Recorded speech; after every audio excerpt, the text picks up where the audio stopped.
말씀 보시겠습니다. 말씀은 고린도후서 3장 7절에서 항상 이 시간에 올리네요. 그렇죠? 감사합니다. 3장 7절부터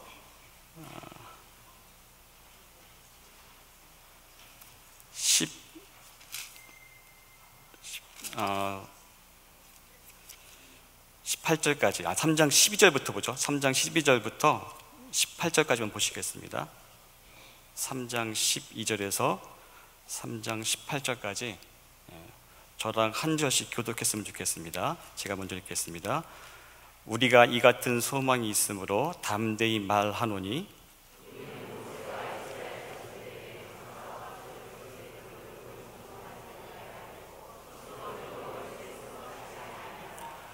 그러나 그들의 마음이 완고하여 오늘까지도 구약을 읽을 때에 그 수건이 벗겨지지 아니하고 있으니 그 수건은 그리스도 안에서 없어질 것이라.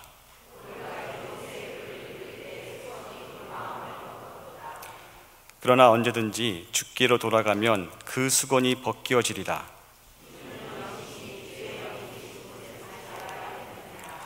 우리가 다 수건을 벗은 얼굴로 거울을 보는 것 같이 주의 영광을 보매 그와 같은 형상으로 변화하여 영광에서 영광에 이르니 곧 주의 영으로 말미암음이니라. 아멘. 날이 많이 포근해졌죠. 해빙기라고 하나요? 이렇게 얼음이 녹고 막 이렇게 우연찮게 딸들하고 이렇게 보는 프로가 몇 가지 있는데 그 중에 하나가 이제 무슨 위기 탈출 뭐 이런 게 있더라고요. 그래서 해빙기에 조심해야 될 뭐 사항들 얘기하는데 이렇게 보통 얼음에 빠지면 혹시 어떻게 나오는지 아십니까? 혹시 빠져보신 적 있으세요? 얼음에 빠지면 어떻게 나오는지 아세요? 저는 처음 알았어요. 상식은 있었는데 그렇게까지 할지는 몰랐는데 그렇게 하더라고요. 일단은 빠지시면 나오실 때가 되게 중요하더라고요. 나오실 때 아마 그 프로를 본다면은 열쇠를 항상 주머니에 갖고 다녀야겠다 생각이 들더라고요. 왜냐면 빠지면 미끄러우니까 이렇게 잡고 나올 수가 없잖아요. 그래서 열쇠 같은 이렇게 갈고리 같이 좀 뾰족한 거 가지고 찍고 일단은 나와야 된대요. 있는 힘을 다해서 나와서 그 다음에가 중요하더라고요. 어떤 사람은 그 편에 나왔는데 나왔다가 빠져 죽었어요. 왜 그러냐면 나온 다음에 쓰면 안 되는데 일어선 거예요. 걸어 나오다가 다시 빠져서 다시 얼음 속에 가라앉아 버렸는데 어떻게 하는지 가르쳐 드릴까요?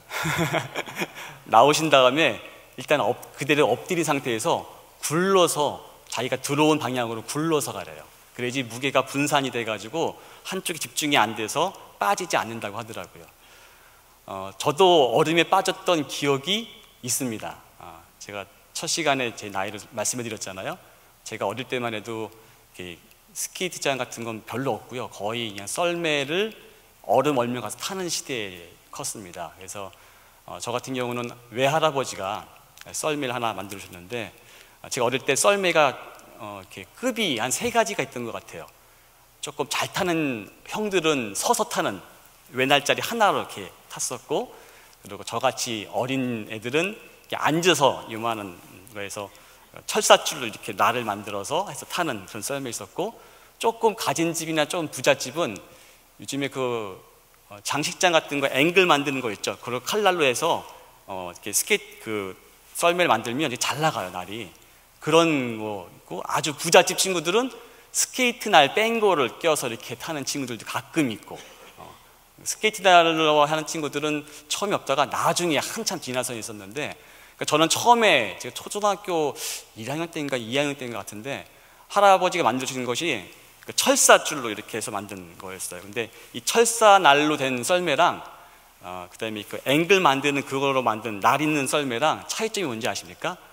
철사로 만든 썰매는요, 풀 있는 데 가면 안 돼요. 나가지 못하고 걸려서 진행이 안 돼요. 근데 그 칼날 같은 앵글로 만든 거는 근데를 잘 지나가요. 날카로우니까 싹싹 지나가요. 근데 제가 보통 이렇게 썰매 탈 때 보면 얼음이 이렇게 허연 얼음이 아시죠? 이렇게 가운데쯤 이렇게 물이 이렇게 있으면 가장자리 말고 가운데쯤 덜 얼을 때 이렇게 허연 얼음이 생겨요 보통. 그래서 눈치껏 보면 좀 빠질 것 같아. 그래서 제가 가장자리 이렇게 가는데 앞에 있는 친구가 그 칼날로 된 썰매를 타고 부드럽게 싹 지나갔어요. 저는 따라서 갔죠. 가다가 걸린 거예요, 풀에. 걸려서 어떻게 됐냐면 앞으로 안 가고 그 약간 경사졌었거든요. 가운데 그 잘 얼지 않은 그쪽으로 쑥 들어가니 푹 빠진 거예요. 그래서 막 물 많이 먹었죠. 막 물 먹고 막 제가 기억나는 거는 물에 빠져서 허우적대던 기억 하나랑 제 친구들이 저를 끝내려고 막 돌 던지고 뭐 막 이런 거 기억나고 그 다음에 필름이 끊겼어요. 아마 기절했든지 아마 그랬던 것 같아요. 그런데 문제는 뭐냐면 뭐 그건 그렇다 치는 건데 제 기억에는 그 사건에 대한 아버지의 태도였어요. 아버지가 어떻게 딱 기억나고 있냐면 너 왜 그렇게 빠졌냐, 추운데 나가서 빠졌냐 그러면서 저를 물에 거꾸로 이렇게 쳐박았던 기억이 있는 거예요. 이상하다, 우리 아버지는 그런 분이 아닌데. 근데 기억은 그래요. 그래서 이게 뭐지? 근데 그러다 나중에 제가 알게 된 게 있습니다. 나중에 제가 그게 잘못된 기억이라는 것을 알게 됐는데 제가 한 3살, 4살 때쯤 이런 사건이 있다고 하더라고요.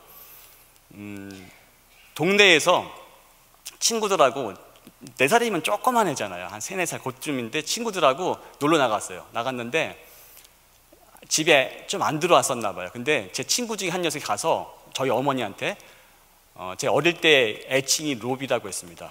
애칭이 있었는데 로비가 물에 들어가서 안 나와요 이러는 거예요.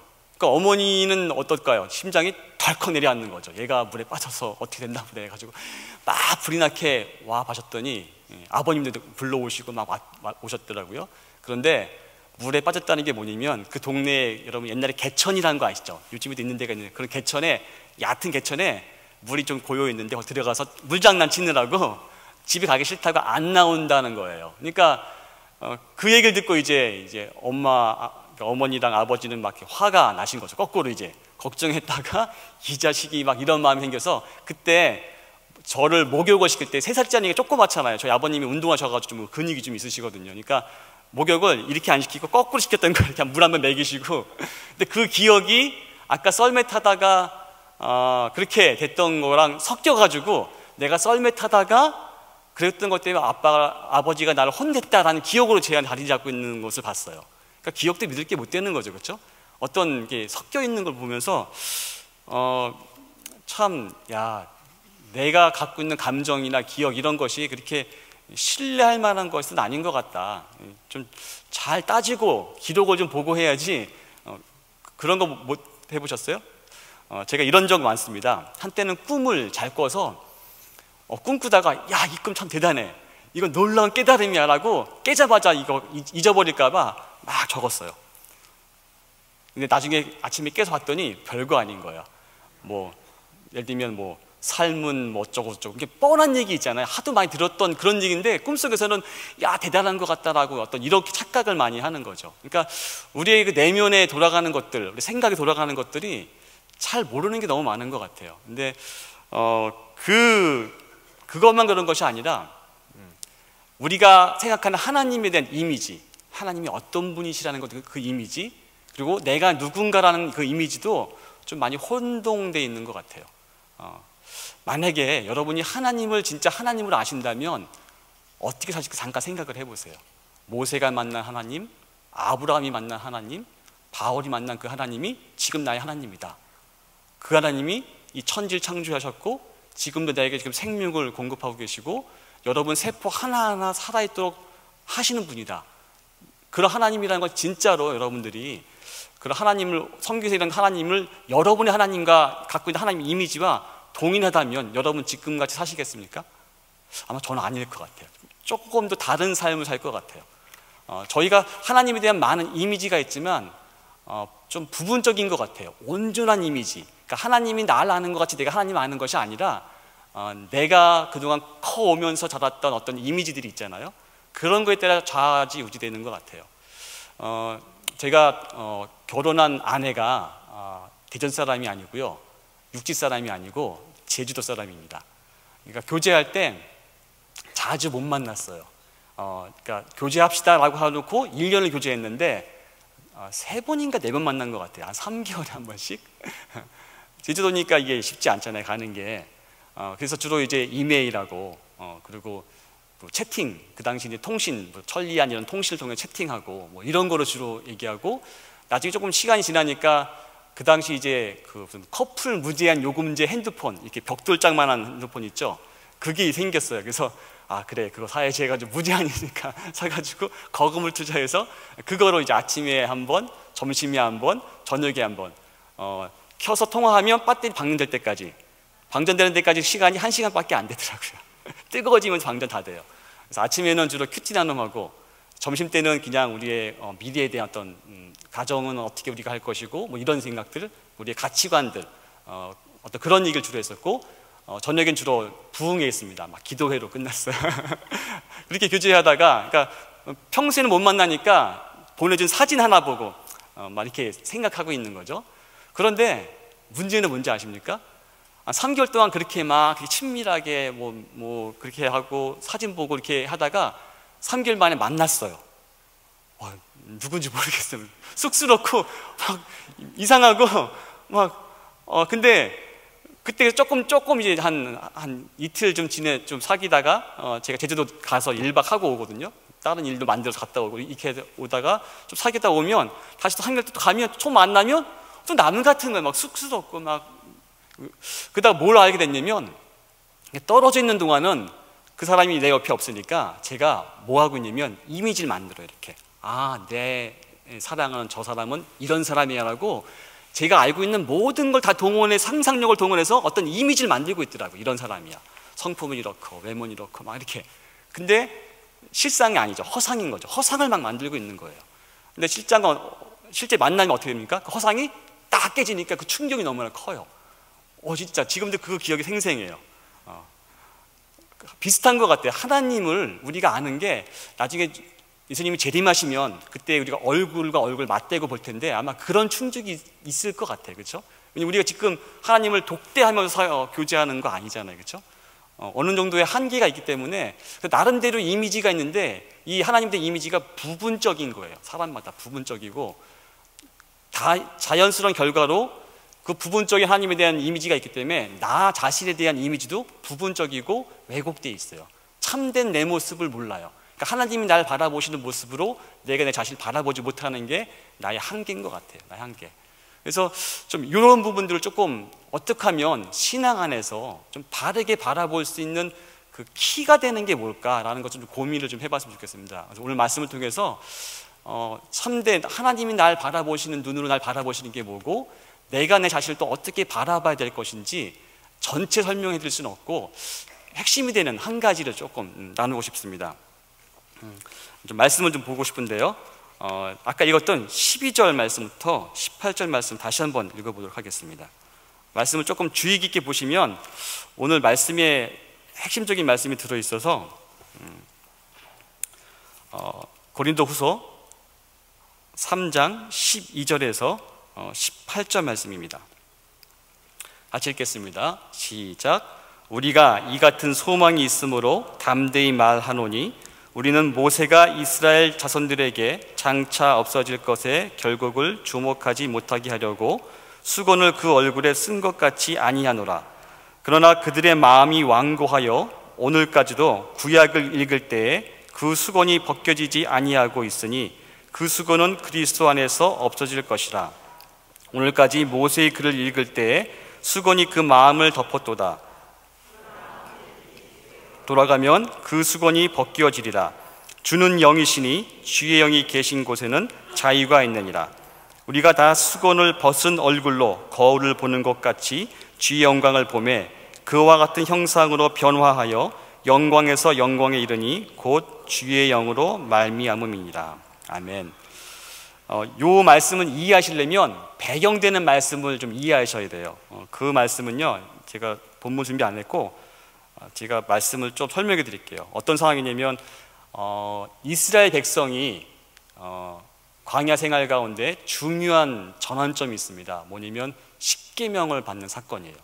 이스라엘 백성에게 하나님께서 어떻게 살아가야 될 것인지에 대해서 십계명 허락하신 사건이 있는데, 모세가 십계명을 받는 동안에 이스라엘 백성이 어땠습니까? 반역했죠. 그렇죠? 십계명에 하지 말라고 하는 것을 다 하기 시작했어요. 그래서 모세가 내려왔다가 돌판을 깨트리고 또 다시 올라갑니다. 다시 올라가서 돌판을 가지고 내려오는 그 배경이 있는데, 그때 이렇게 합니다. 모세가 증거판을 양쪽에 들고 내려왔습니다. 그때 성경 기록하기는 이렇게 기록하고 있어요. 그의 얼굴에서 빛이 났다. 주님과 함께 말씀을 나누었으므로 얼굴에서 그렇게 빛이 났으나 모세는 자신이 전혀 알지 못하였다. 아론과 이스라엘의 모든 자손이 모세를 보니 모세의 얼굴의 살결이 빛나고 있었다. 그래서 그들은 그에게로 가까이 가기를 두려워하였으나 모세가 그들을 부르자 아론과 회중의 지도자들이 모두 그에게로 가까이 갔다. 그래서 모세가 율법에 대해서 말씀하기 시작합니다. 여기 보면 모세가 하나님과 교제하고 왔어요. 그렇죠? 하나님과 말씀을 듣고 왔잖아요. 그랬더니 뭐라고 표현했냐면 얼굴에서 뭐가 났다고요? 빛이 났대요. 어느 정도인지 아십니까? 이스라엘 백성이 두려워할 정도로. 여러분 영화에 보시면 천사가 나타나면 항상 광명이 빛이 환하게 비치죠. 그렇죠? 제가 아까 이렇게 걸어오다가 조금 컴컴한데 어떤 분이 서치라이트를 하이빔을, 그러니까 그 헤드라이트를 하이빔 켰더라고요. 눈은 어떻습니까? 눈부시죠? 아마 그런 게 강한 빛인 것 같아요. 낮인데도 강하니까 어떤 빛인지 진짜 상상이 안 되지만 무척 강한 광채가 얼굴에서 났던 겁니다. 그래서 모세가 한 일이 하나 있어요. 베일을 둘렀습니다. 우리말 성경에는 그 뭐라고 되냐면 베일이란 말을 안 쓰고 수건이라고 하는데, 수건이 아니라 이렇게 영화에서 좀 이렇게 쓰는 베일 있지, 여성들이 보통 많이 이렇게 둘러 쓰잖아요. 그런 베일을 이렇게 머리에 뒤집어 썼어요. 왜냐면 왠지 아십니까? 그 비밀이 오늘 말씀이 있는데, 베일을 쓴 게 저는 눈부시니까 눈부시지 말라고, 두려워하지 말라고 그런 줄 알았어요. 근데 그게 아니라 이 광채는 일시적인 거예요. 그러니까 하나님과 오랫동안 교제하는 동안에만 광채가 빛났고 좀 있으면 사라져버려요. 사라져버리기 때문에, 사라져버리면 어떻습니까? 권위가 떨어지잖아요. 그러니까 쓰는 거예요. 이렇게 있는 척하는 거죠. 그 목적으로 베일을 가렸더라고요. 베일을. 그러니까 오늘 말씀에서 보면 키가 바로 그거예요. 여러분의 마음에 베일이 있다라고 성경은 얘기하고 있습니다. 13절 말씀 잠깐 보시면요, 잠깐 보실까요? 13절 말씀이 이렇게 설명하고 있습니다. 그 13절 말씀만 같이 읽겠습니다. 우리는 모세가 이스라엘 자손들에게 장차 없어질 것의 결국을 주목하지 못하게 하려고 수건을 그 얼굴에 쓴 것 같이 아니하노라. 바로 이겁니다. 바로 광채가 없어질까봐, 없어진 걸 알까봐, 그럼 하나님의 그 강한 임재가 사라지는 느낌이 있잖아요. 그러니까 그걸 쓰는 거예요. 이렇게. 여러분 마음, 이 말씀 들을 때 어떻습니까? 마음이 편하십니까? 쉽게 말하면 이런 거죠. 요즘식으로 표현하면 은혜가 충만할 때 어떻습니까? 막 이렇게 사람 앞에 나대고 싶잖아요. 그렇죠? 나 이런 은혜가 있어. 막 이렇게. 제가 분명히 아는 것은 사람에게 은혜가 있으면 얼굴빛이 환해지는 것 같아요. 그렇죠? 일반적으로 피부빛깔이 까말지라도 환한 그 광치가 있더라고요. 뭔가 모를 표현하기가 힘든데, 언제 알았냐면 제가 성교단체 훈련 받을 때 저는 좀 이렇게 무식하게 훈련 받았습니다. 그러니까 한 일주일 동안 여름에 들어가면 닦지도 않아요. 일주일 동안 여름에 닦지도 않고 머리도 안 감고 그냥 살아요. 예배하고 기도하고 훈련받고 이러고 살아요. 일주일 동안 새벽 6시부터 밤 11시까지 일주일 내내. 그런데 사람들 얼굴이 너무나 환해요. 아름다워요. 그때 알았어요. 성경에 사람을 가꿀 때 너희가 외모로 가꾸지 말고 속사람 가꾸라는 이유가 뭔지를 알게 됐어요. 그러니까 분명한 것은 과학적인 근거가 있는지 제가 따져보지 않았지만 은혜를 받으면 뭔가 환해지는 게 있어요. 환해지는 게. 모세도 환했잖아요. 그렇죠? 모세는 율법을 받을 때 환했지만 우리에게 주어진 건 그거 비교할 수가 없을 정도 더 큰 영광이라고 바울은 기록하고 있는데, 우리한테도 그런 은혜가 있으면 뭔가 환해지는 게 있습니다. 근데 문제는 뭐냐면 그렇지 않을 때예요. 그렇지 않을 때. 그렇지 않을 때 어떻게 하십니까? 숨죠. 어디로요? 베일 속으로. 그래서 어떻게 합니까? 베일을 가리고 있으면 그 사람이 은혜의 환한 가운데 있는지 없는지 모르니까 그냥 있는 줄 알고 사는 거죠. 스스로 자신도 이렇게 속이는 거죠. 나는 은혜 가운데 있어. 주일 성수 잘하고 있고 교회 봉사도 열심히 하고 있고 11조 열심히 하고 있고 성교련도 갖고 있고 그리고 뭐 은센도 갔다 왔고 모두 했고 이렇게. 근데 다 아시죠? 우리의 과거는 과거란 거. 내가 현재 내 마음 가운데 하나님 은혜가 있는지 없는지는 자신은 알 거예요. 그렇죠? 근데 우리는 어떻게 합니까? 베일을 덮어 쓰고 있습니다. 베일을. 제가 말씀을 준비하다가 너무 힘들었어요. 왜냐면 잘 준비가 안 되더라고요. 그러다가 하나님 주신 마음이 뭐냐면 내 안에 베일부터 좀 고백해라. 저도 베일이 있더라고요. 없는 줄 알고 있었는데 제 안에 베일이 있었어요. 그래서 제 베일을 밝혀야지 여러분들도 하나님 앞에서 좀 될 것 같아서 제 베일을 좀 밝히겠습니다. 제가 어저께랑 오늘 이렇게 시편 말씀을 묵상하다가 특별히 오늘 말씀 보면 이제 130 저는 하루씩 일찍 합니다. 우리 교회 진도보다 묵상하는데 우상에 대한 얘기가 쭉 나와요. 우상에 대한 얘기가 나오는데 우상들의 특징이 뭐냐면 입이 있지만 얘기를 못하고, 그렇죠? 귀가 있지만 듣지 못하고, 눈이 있지만 보지 못하고, 그러니까 어떤 신체 기관들은 있지만 실제 동작하지 않는 기관들인 거예요. 왜 동작하지 않을까? 기관이 있다고 동작하는 게 아니잖아요. 동작하게 하는 게 뭐가 원인이 필요하죠? 그 원인이 뭐죠? 생명이죠. 살아있는 것만 동작하게 돼 있어요. 그러니까 우상은 생명이 없기 때문에 동작할 수가 없어요. 이게 자꾸만 마음에 다가와요. 그렇구나. 그래서 뭔가 그 기능이 참된 생명이 있을 때 동작하는구나 라고 이렇게 묵상하고 있다가 말씀을 이렇게 앞뒤로 쭉 묵상하다 보는데 어떤 말씀이 들어왔냐면 처음 시작하는 말씀이 찬양하다 라고 시작하는데 맨 마지막 말씀은 끝날 때는 송축하라 라는 말로 끝나더라고요. 그래서 이게 무슨 말이지? 왜 찬양이란 말 썼고 뒤에 송축이란 말 썼지라고 다시 묵상하면서 찾아보기 시작했어요. 그랬더니 앞에 찬양하란 말하는 원어를 봤더니 할랄이란 말이에요. 프레이즈란 말인데 하나님을 자랑하다, 그를 이렇게 밝게 드러내다, 높이다 이런 뜻이고요. 뒤에 나오는 송축이란 말은 보통 우리말로 보통 하면 이제 송축하다 번역하지만 영어는 bless, 그러니까 God bless you 했잖아요. 축복하다 할 때 그 단어를 쓰고 있고요. 또 kneel, 그러니까 무릎을 꿇다 이런 뜻이더라고요. 그래서 그게 뭐죠? 라고 계속 물어보는 마음으로 말씀을 보기 시작했는데 제 안에 이런 모습을 봤어요. 앞에 그 찬양하라, praise, 찬송하라, 찬양하라 할 때는 이유가 있어요. 하나님이 선하시기 때문에 이런 일을 행하셨기 때문에 이렇게 행하셨기 때문에 찬양하라 이렇게 나와요. 그런데 송축하라 할 때는 그런 게 없어요. 그냥 명령형이에요. 그냥 송축하라. 어떻게 되냐면 이스라엘 족속아 다 송축해라. 아론의 집들아 다 송축해라. 레위의 집안들아 다 송축해라. 이게 명령이에요. 이유를 붙이지 않아요. 그냥 그때 제 마음에 어떤 마음이 들기 시작했냐면 찬양의 두 가지 모습이 있구나. 하나님이 행하신 것에 대해서 반응으로 하나님 감사합니다, 찬양합니다 하는 것도 있지만 그런 거 없이 하나님이 하나님이시기 때문에 찬양하는 게 있구나. 그거를 오늘 봤더니 바락이라고 그래요. 바락. 히브리어에서 내가 할랄 할지는 모르겠지만 내가 지금 바락하진 않고 있구나. 송축하는 건 내 안에 없구나 라는 걸 묵상하다 깨닫게 됐어요.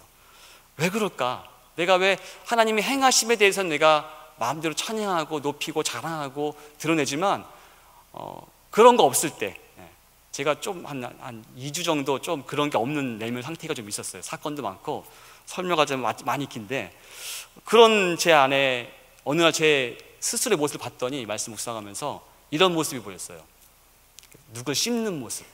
씹는다는 거 알죠? 뭔가 이렇게 내가 좀 불편할 때 누가 좀 안 좋은 일을 해보세요. 뭐가 나옵니까? 마음이 불편하게 나가죠. 그냥 씹어요. 그냥 이렇게. 그 사람이 똑바로 좀 잘하지 뭐 이렇게. 그렇죠? 저만 그렇지, 그렇죠? 그럼 감사하겠습니다. 하여튼 제 모습 중에 그게 계속 있는 거예요. 너무 날카로운 거예요. 제가 너무 날카로워져 있어요. 전에 같으면 그럴 수도 있지, 넘어갈 걸 가지고 왜 이 사람이 이렇게 할까? 막 이렇게 스스로 속에서 말까지 이렇게 시부렁대면서 좀 심한 거죠, 그렇죠? 말까지 시부렁대는 것은 약간 조금 급이 높아진 상태예요. 그러니까 제 그 모습이 말씀 묵상하면서 보인 거예요. 내가 왜 이럴까? 내가 왜 이럴까? 내 행동은 내 됨됨이를 보여주고 있는데 내 행동이 이렇다는 것은 내 됨됨이 안에, 내 내면 안에 뭐가 문제가 있구나 라고 제 내면을 들여다보기 시작했어요. 그러다가 하나 발견한 것이 뭐냐면 제 마음에 어떤 베일이 가려져 있는데 그게 뭐냐면 하나님을 바라보는 것보다 내 환경과 내가 해야 될 사역이란 일컫는 일에만 내 초점이 가 있는 거였어요. 하나님이 아니라 내 마음의 중심이 엉뚱한 데가 있더라고요. 왜 일이 이렇게 안 될까? 저 사람은 왜 저렇게 안 할까? 라고 내 초점이 다 외부에만 있는 거예요. 하나님 안에서 내 모습을 바라보는 것이 아니라 자꾸 초점이 바깥에 있기 때문에 내 시선들이 거기 쏠려 있기 때문에 결국은 내 내면 가운데 불편해지기 시작했고, 결국 하나님의 영광이 떠났는데 불구하고, 베일이 덮었는데도 불구하고 그냥 내가 교회에 있으니까, 내가 예배드리고 있으니까, 내 큐티를 하고 있으니까, 내 기도 생활을 하고 있으니까 라는 것을 덮어놓고 있는 제 모습을 말씀 중에 깨닫게 하셨어요. 혹시 여러분 중에는 어떤 모습이십니까? 사람이 마음에 가득한 것을 입으로 낸다고 성경은 얘기하고 있는데, 여러분 어떤 고백을, 되뇌임을 하십니까? 아무도 보는 이 없을 때, 나 혼자 있을 때 어떤 생각들과 감정들이 몰려오시고 또 어떤 반응들을 여러분은 이렇게 고백하십니까? 내게 특별한 감사한 조건이 없고 하나님이 행하신 것 같지도 않은 어떤 그런 위기상황, 혹은 답답해 있고 막혀 있고 계획한 대로 하나도 되지도 않고 이런 억울하기도 하고 이거 도저히 풀려질 수 없을 것 같은 그런 상황 가운데 어떻게 하고 계십니까? 그때 하실 게 바로 바락의 찬양입니다. 송축하는 겁니다. 하나님은 하나님이십니다. 하나님은 하나님이십니다. 하나님은 하나님이십니다. 이런 고백이 여러분 가운데 있길 기도합니다. 한번 좀 자세히 여러분 내면을 좀 바라보시면 좋을 것 같아요. 하나님 안에서 내 마음의 중심이 어떨까? 성경에서 그 마음이란 말을 많이 쓰잖아요. 마음이란 말을 많이 쓰는데 우리말 성경에는 그 마음이 성경에서는 마음하고 좀 잘 안 맞아요. 뜻이 성경에서는 얘기하는 그 신약 성경에는 이제 카르디아라는 말을 쓰는데 심장이란 어떻게 보면 또 연결될 수 있지만 약간 다른 더 의미가 있습니다. 이렇게 설명하더라고요. 제가 그 성구 사전을 찾아봤더니 우리의 영적인 생활과 또 일상적인 우리 일상의 삶의 중심이 마음이라고 그래요. 영어로 heart라고 하는데 그리고 이 heart는, 이 마음은 우리 개인의 삶의 고향이라고 표현합니다. 고향이라고. 그래서 이 마음이 어떠냐에 따라서 지혜롭기도 하고, 마음이 어떠냐에 따라서 정결하기도 하고, 마음이 어떠냐에 따라서 곧기도 하고 의롭기도 하고 경건하기도 하고 선하다고 평가합니다. 그리고 이 마음은 양심의 보좌라고 합니다. 양심이 그 마음에 이렇게 얹어 있다고 표현하고 있는데, 그런데 문제는 이 마음이 천성적으로 태어날 때부터 악하다고 합니다. 그래서 이 마음이 바뀌어야 돼요. 새롭게 태어나야 됩니다. 거듭나야 되는 거죠. 그럴 때만 기쁘게 자발적으로 하나님의 뜻을 따를 수 있다고 합니다. 그게 마음인데, 저는 마음이란 말이 좀 마음이 안 들어요. 그래서 주로 쓰는 말은 중심이란 말입니다. 중심. 하나님은 그 중심을 보신다. 중심을 보신다 하는 거죠. 그 중심에, 여러분의 중심에 뭐가 가려져 있습니까? 오늘의 주제는 그겁니다. 무엇이 여러분의 중심을 가리고 있습니까? 무엇이 하나님 앞에 나갈 때 여러분을 가리고 있는 게 뭡니까? 오늘 좀 그 부분을 좀 고민하시면서 이 시간에 아니면 계속해서 예배 시간 이후로라도 그 부분을 좀 이렇게 풀어나가시면 좋을 것 같아요. 왜냐면요, 그 중심의 문제가 해결 안 되면 하나님의 생명으로부터 떠나기 시작합니다. 제가 말씀 준비하면서 어떤 이미지가 떠올랐어요. 제가 말씀은 짧지만 한번 설명 한번 해볼게요. 여러분 상상을 한번 해보세요. 내 중심이 있어요. 내 가운데 있겠죠. 그 중심에 유리같이 투명해요. 속을 다 비춰볼 수 있어요. 그때 강한 빛이 비칩니다. 강한 빛이, 그런 빛이 강하게 타오르죠. 작은 불빛 하나가 생기는 거예요. 근데 그것이 있으면 하나님과 교통이 생기는 거죠. 하나님과 교통함이 있고, 그런데 내가 베일을 가려요, 이렇게. 그러면 하나님과 교통함이 사라지는 겁니다. 마치 어둠 속에 있으면 아무것도 안 보이잖아요. 혹시 칠흑과 같은 어둠, 아마 나이 드신 분들은 아마 경험해 보셨을 거예요. 저도 경험해 봤거든요. 초등학교 때인데 제가 도시에서 컸습니다. 근데 처음으로 시골 놀러 갔어요. 근데 깜짝 놀랐어요. 밤인데 내가 눈을 분명히 떴거든요. 근데 아무것도 안 보여요. 그걸 경험해 봤어요. 제 손도 이렇게 해봐도 제 손이 안 보이는 거예요. 아, 이게 칠흑과 같은 어둠이구나. 마치 그거 같습니다. 여러분이 여러분 가운데 하나님의 빛이 비춰주지 않으면 그와 같이 칠흑과 같은 어둠에 있을 수밖에 없어요. 그래서 뭐가 뭔지 몰라요. 뭐가 선이고 뭐가 악인지, 뭐가 하나님을 기뻐하게 하는 거고 뭐가 그렇지 않은 것인지. 그런데 그 칠흑과 같은 어둠도 작은 촛불 하나만 있으면 분별이 돼요. 그렇죠? 이게 뭔지 구별할 수 있어요. 마찬가지로 여러분 안에 하나님의 빛이 드러나게 하셔야 돼요. 베일로 가리시면 안 돼요. 그래서 벗는 연습이 필요합니다. 벗는 연습. 어떤 책에서 읽은 건데요, 하나님 앞에 나갈 때마다 이렇게 내려놓는 연습을 해야 된대요. 이렇게 하나씩 하나씩 하나씩 하나씩. 언제? 다 내려놓을 때까지. 그런데 문제는 뭔지 아세요? 저희는 자기도 모르게 다시 쥐어 잡는다는 거죠. 또 나와야 돼요. 또 하루에 몇 번씩 잡았다 놓았다 할까요? 저는 수도 없이 하는 것 같아요. 내려놓은 줄 알았더니 또 잡고 있고. 이게 바로 뭐냐면 마음의 중심에 베일을 가리는 겁니다. 베일을 가리는 거예요. 어떻게 하면 이 베일을 계속 없앨 수 있을까요? 베일을 없애는 거는 뭘까요? 그런 성경에서는 경건의 훈련이라고 합니다. 경건의 훈련. 경건의 훈련. 여러분 말씀 좀 볼까요? 먼저 베일이 자꾸만 쌓여있는 이유를 고린도후서 3장 14절에서 이렇게 설명합니다. 3장 14절 말씀을 잠깐 볼까요? 같이 읽겠습니다. 시작. 그러나 그들의 마음이 완고하여 오늘까지도 구약을 읽을 때 그 수건이 벗겨지지 아니하고 있으니 그 수건은 그리스도 안에서 없어질 것이라. 아멘. 자, 이 베일이 벗겨지지 않는 원인 중에 하나가 완고함이라고 되어 있어요. 완고함. 이스라엘 백성이 광야 가운데 있을 때 하나님 평가했던 말 중에 목이 좀 이렇게 굽었다. 목이 그러니까 굳었다는 거죠. 목이 굳었고 마음이 완악한, 이런 표현하는데 그 마음이 완악한 게 뭐냐면 중심이 베일에 가린 거예요. 이렇게.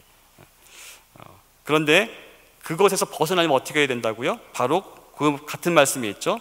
어디서 없어진다고요? 그리스도 안에서 없어진다고 표현하고 있습니다.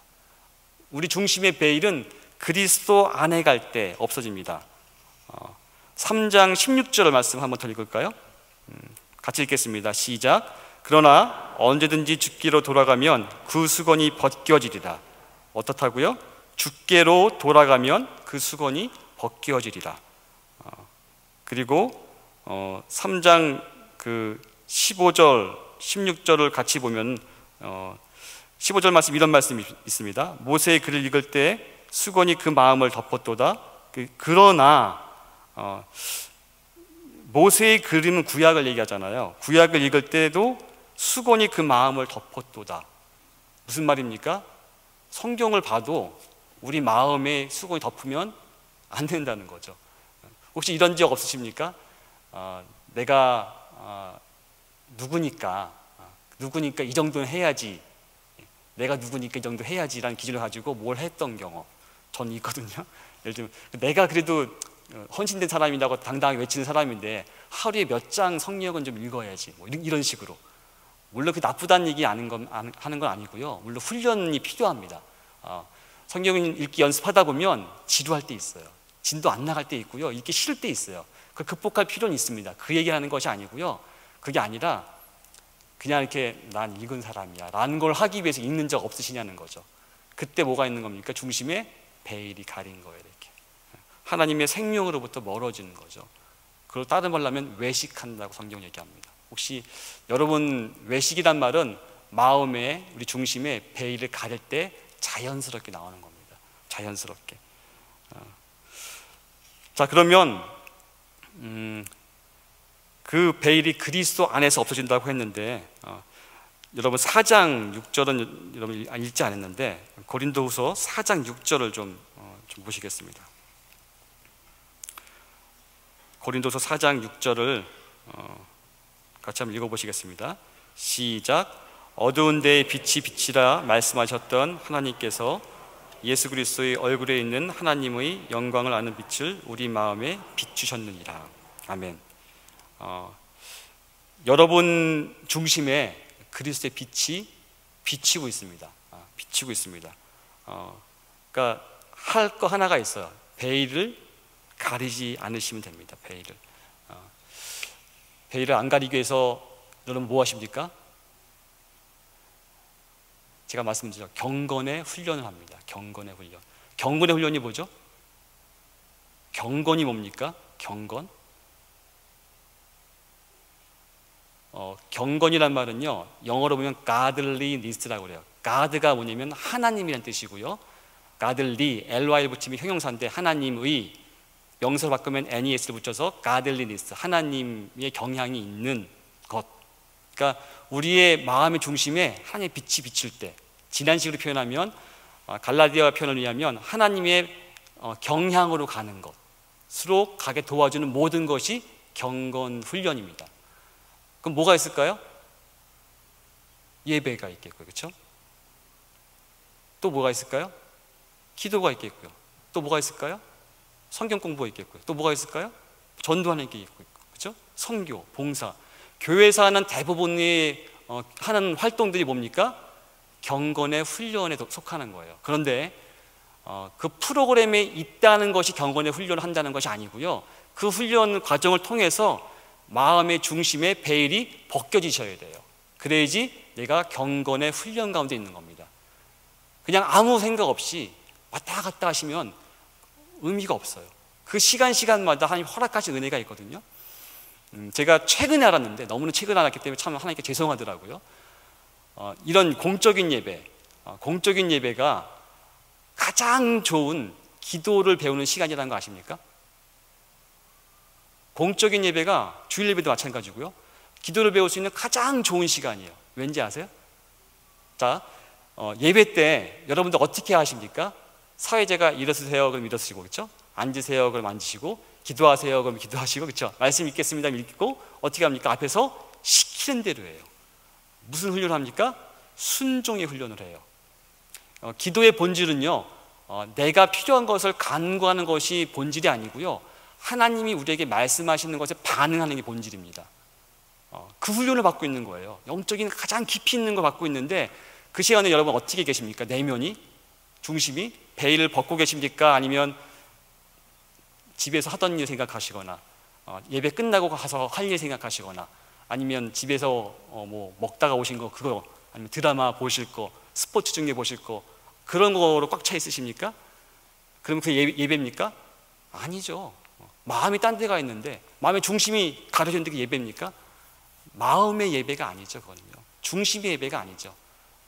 내 껍데기의 예배인 거죠. 그러면 하나님이 그러실 수 있잖아요. 그래, 너 껍데기만 내가 구원하겠다. 그럼 어떻게 하시려고요? 아니잖아요. 그렇죠? 그러니까 경건의 훈련 가운데 여러분들이 깨어 있으셔야 돼요. 그냥 습관적으로 기도하는 것도 필요합니다. 근데 습관으로만 멈추시면 위험합니다. 왜냐하면 우리 중심이 항상 베일에 가릴 위험이 있기 때문에.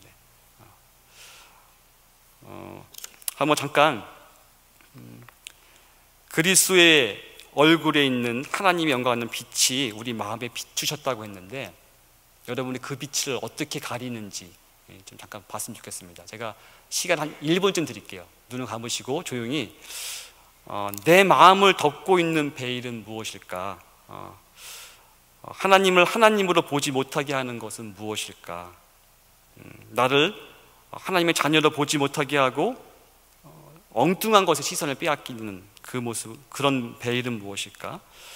형제와 자매를 그리스도의 사랑으로 대하지 못하게 하는 그 내 중심을 덮고 있는 베일은 무엇일까? 좀 여러분 잠깐 좀 침묵하시면서 여러분 내면 가운데 한 1분 정도 조용히 좀 듣는, 여러분 내면을 좀 돌아보는 기도로 잠깐 드리시겠습니다.